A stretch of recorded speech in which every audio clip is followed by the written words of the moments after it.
လူတန်းပေါင်းများစွာရဲ့နေထိုင်စားသောက်မှုပုံစံကိုပြောင်းလဲပေးခဲ့တဲ့အမျိုးသားတစ်ယောက်အကြောင်းကိုမြင်ရောက်ကြည့်ပါသူဟာသိပ္ပံပညာနဲ့ကျမ်းမာရေးကိုလူတိုင်းနားလည်အောင်ရှင်းပြပေးခဲ့တဲ့နာမည်ကျော်ဗြိတိန်ရုပ်သံတင်ဆက်သူ Michael Mosley ပါပဲ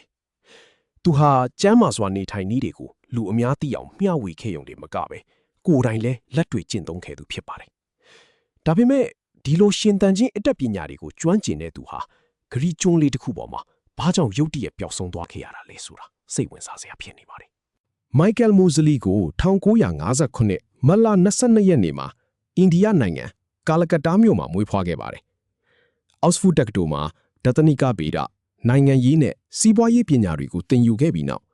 လန်ဒန်မြို့မှာဘဏ်လုပ်ငန်းရှင်အဖြစ်2နှစ်ကြာလုပ်ကိုင်ခဲ့ပါသေးတယ်။ဒါပေမဲ့သူဟာစိတ်ကျန်းမာရေးဆရာဝန်တစ်ယောက်ဖြစ်ချင်တာကြောင့်စီးပညာကိုပြောင်းလဲသင်ယူခဲ့ပြီး1985ခုနှစ်မှာစီးကြောင်းပြီးခဲ့ပါတယ်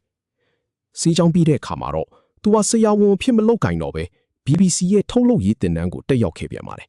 ။ဒီလိုနဲ့သူဟာဖန်သားပြင်နောက်ွယ်ကနေရှေ့တန်းကိုဘယ်လိုရောက်လာခဲ့တယ်လဲဆိုတာကတော့အံ့ဩစရာပါပဲ။2009မှာသူကိုယ်တိုင်တင်ဆက်တဲ့ Medical Mavericks အစီအစဉ်ကနေစပြီးလူသိများလာခဲ့ပါတယ်။သူဟာခန္ဓာကိုယ်နဲ့စိတ်ပညာဆိုင်ရာထူးခြားတဲ့အစီအစဉ်များစွာကိုတင်ဆက်ခဲ့ပြီးတခါကဆိုရင်သူ့ရဲ့အုံနောက်ကိုစစ်ဆေးရင်စိတ်ဖောက်ပြန်နိုင်ခြင်းရှိတဲ့လက္ခဏာတွေရှိနေတာကိုတောင်ပွင့်ပွင့်လင်းလင်းထုတ်ပြခဲ့ပါတယ်။ဒါတွေမကသေးပဲလေ့ကျင့်ခန်းလုပ်တာနဲ့ပတ်သက်ပြီးလူတွေရဲ့မျိုးရိုးဗီဇအပေါ်မူတည်ပြီးရလဒ်တွေကွဲပြားပုံကိုလည်းသူကသက်သေပြထိပါသေးတယ်။ဒါပေမဲ့သူ့ကိုကဘာတဝမ်းမှာတကယ့်ကိုနာမည်ကြီးသွားစေတာကတော့အစားအသောက်နဲ့ပတ်သက်တဲ့ရှာဖွေတွေ့ရှိချက်တစ်ခုဖြစ်ပါတယ်။ Michael Mosley ဟာ9နှစ် diet လို့ခေါ်တဲ့အဆက်မပြတ်အစာရှောင်ခြင်းနည်းလမ်းကိုလူကြိုက်များအောင်လှုပ်ဆောင်ပေးခဲ့သူပါ။တပတ်မှာ9ရက်ပုံမှန်စားပြီးကြံ2ရက်မှာကယ်လိုရီလျှော့စားတဲ့ဒီနည်းလမ်းဟာလူအများကြားမှာရေပန်းစားခဲ့ပါတယ်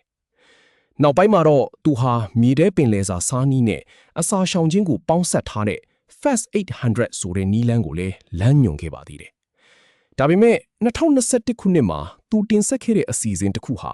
အစားအသောက်ပုံစံမမှန်ကန်သူတွေအတွက်စိုးရိမ်စရာဖြစ်စေတယ်ဆိုပြီးဝေဖန်မှုတွေနဲ့ကြုံတွေ့ခဲ့ရပါတယ်။ဒီလိုစိန်ခေါ်မှုတွေကြားကပဲသူဟာလူတွေရဲ့နေ့စဉ်ဘဝကိုပြောင်းလဲဖို့တခုတည်းသောအရာကိုရှာဖွေနေခဲ့ပါတယ်။2024ခုနှစ်ဇွန်လ9ရက်နေ့မှာတော့